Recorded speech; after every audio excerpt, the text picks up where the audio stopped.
Thank you very much for inviting us to show our film here. Thank you all very much for showing up. I know you have a lot of choices, and it really means a lot that you would choose to see our film. We're going to be here afterwards to do Q&A. I just wanted you to know the guys that are featured in this film, the 6 individuals, they asked me to make this film about 9 years ago, and at the time, I wasn't comfortable making it, and I can share that with you later, but over the years, they kept at me and kept at me and kept at me. And about 1.5 years ago, Lance Mountain, who's one of the featured individuals, called and said, I've been talking to Tony Hawk and Caballero and McGill, and we really want to make this film. Would you reconsider? And he hit me on the right day, and I said, okay, we'll do it. And so we did it, and we're here now. So this is our Canadian premiere, and we're really excited to show it to you. So enjoy the film. Hi, Stacy. I saw an interview just before this saying that you were really frightened to do this again because you would be directing and in the film. I'm wondering how you directed yourself during those special periods, and were you also the person who was interviewing George Powell? Well, how I prepared for it is I direct myself when I'm living. So I practice in front of the mirror a lot. No, a very good friend of mine who's my writing partner, Sam George, he did all my interviews. And I had done my interview with Sam right before George's interview. I had planned to do George's interview, but I was such a wreck after mine that I turned it over to Sam, and he did all of George's interview. But I did all the guys' primary interviews, and then Sam would come in right behind me and talk about other stuff that was pertinent to my relationship with them. So we hopscotched that way. And then my editor, Josh Altman, I basically, once I laid the film out, I turned it over to him and said, you have to make the decisions from here on out because it's too close to me and I can't do it. And he was very, very helpful in helping me walk along that kind of minefield, because it's a minefield. And we typically, when I make these kind of films, I test them in front of friends before I show them to the public to make sure that, we're not skewered too far one way or the other. But as I said when I opened the film up, the 6 individuals in this film asked me to make this, but I wasn't comfortable playing that role, the dual role of, director and character in it again, but they got me, so I did it. Okay, we have another one, Mister. Just here, the front. So you as a skater who subsequently became a team owner, when you were at the contest, was it about your team, or if you saw somebody that was really good, did you get into that? When I was at a contest, would I scream for other skaters as well as my own? Right. Absolutely, I went crazy for other skaters, but I still wanted my guys to beat them. But no, I loved all the other guys, Christian Hosoi, Chris Miller, Neil Blender, all these guys.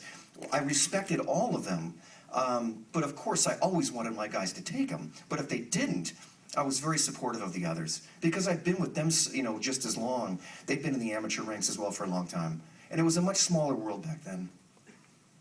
Okay, so one right at the back up there. I'll repeat the question. Hi, hey Stacy. It's very clear from watching the documentary that the interviews you did with the main 6 were very taxing for all of them emotionally. I was wondering, of the main 6 that you were interviewing, whose interviews did you find most emotionally taxing or difficult? Lance's interview was so difficult to do because as he started to get emotional, I started to lose it during the interview. And I had to keep myself together to keep the interview going, and I was keeping tears from coming out of my eyes. But I usually, when I make these films, I structure them in such a way where I want to get my crew invested in the film. And I knew that Rodney Mullen was going to be my best interview. And so I scheduled Rodney for the very first day. We shot this over a 6-day period. Rodney was one of the very first interviews on the first day, and I brought him in specifically because I knew that he would enlighten the entire crew so that they could know the film that they were working on. And in fact, he did, because after Rodney's interview, these guys felt like they were coming to church every day. And I know that sounds facetious, but really that's what they were saying. So it was based on that. So I tried to stagger it in such a way where the crew stays interested the whole time. But Lance and Rodney's were the toughest. Okay, just here. Since the original team begged you to do the movie, do you know if this is the movie they thought that they were going to get? That's a really good question. No, it's not the film they thought they were going to get, but it's the film that they wanted. They, in fact, came to this and they said, this is not what we thought we were going to get, but we really didn't know that this was there, and now that we see it's there, we're really grateful it was there. And they're being told that by their peers who are seeing it as well. Their peers are coming to it and they're expecting just kind of a compilation from the 80s. They're not expecting, you know, kind of a personal experience that these guys, you know, unloaded. So, but I didn't expect it either. None of us did really. So it was a surprise to all of us. Just down in the front there. Stacy, congratulations on another great film. You know, you look at people who've been inspired by skateboarding and through their careers have had an opportunity to give back the legacy of your career in the Bones Brigade. And I mean, obviously the company was successful. Was there a point that you realized, you know, the significance of the Bones Brigade in a historical context? Then? Or was there ever a point in time where you had appreciation for the sort of the significance in a historical context? No, because we were moving so fast in the 80s, we weren't thinking of it in historical context. We were too young to think of it back then. But in the 90s, you know, I get phone calls, I get interviews. God, we want to talk about your team that you made. And I started getting the idea that, wow, it doesn't seem like there's been something created similar to this. So it's evolved over time. Then when we did Dogtown and we saw the reaction to that, it kind of enlightened this one as well. But you know, skateboarding is still such a young sport that we're still figuring it out. So all this is still brand new. You know, I didn't think that I would be skateboarding when I was 13 years old. I didn't think I'd be skateboarding in pools in my middle age. And I am. I can't imagine my father being my age. You know, I just didn't imagine it. You know, so the whole thing's been a surprise. You know. We've gone in the balcony? No? Okay, just down here. What did you think of the Hollywood make the Dogtown and Seaboys, the Hollywood movie? What did you think of it? Did you see it? Yes. Thank you. Okay, moving on. Just here. In screening this film for both the skateboarding audience and a non-skateboarding audience and mixed, what have been the big surprises that you've seen as far as reactions to either particular skaters, who's popular, you know, having gone through it and retelling or telling the story in this way for the first time, what are you learning about the way that people are experiencing this story? One of the things I learned is I learned how few pro skateboarders really understand their own history, even the history they live through. And I've also seen how emotional and tender some of these guys are. Some of the, you know, Dwayne Peters when he came to see the film, Steve Olson when they came to see the film, these guys teared up. And it was really rewarding for us to see that. So that's been a surprise.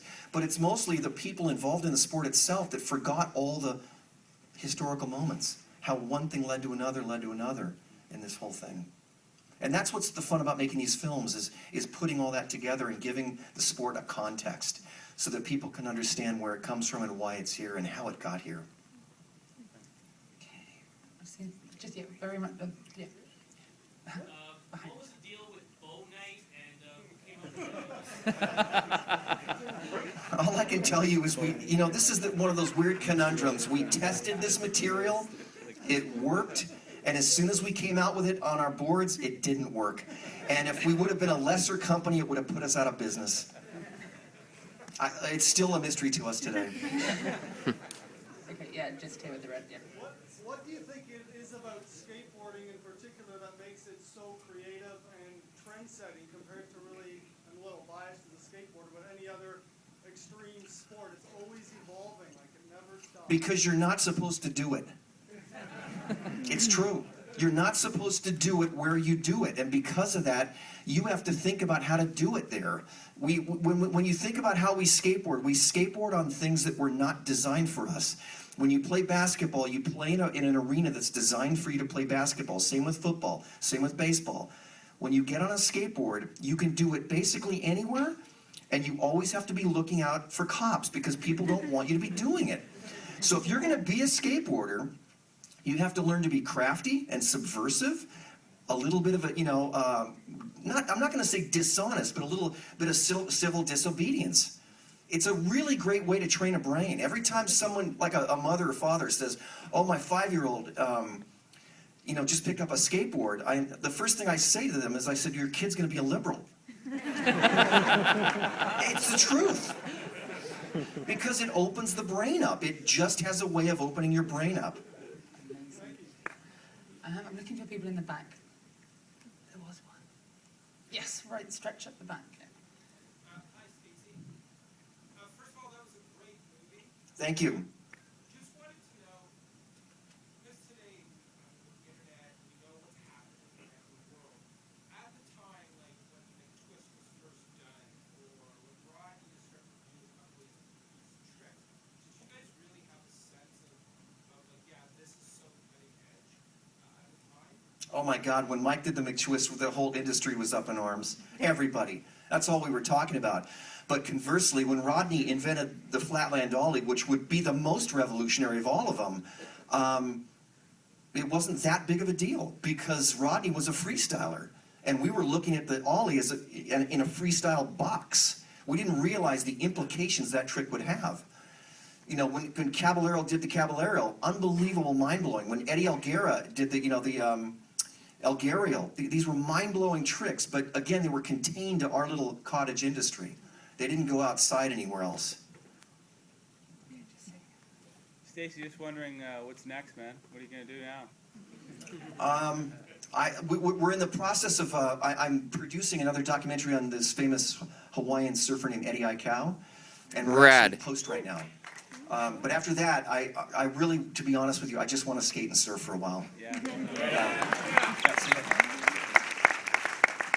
Okay, I think we have time for one more. So yeah, just there. You mentioned in the introduction being approached to do this 9 years ago and not wanting to do it then. Mhm. Why not?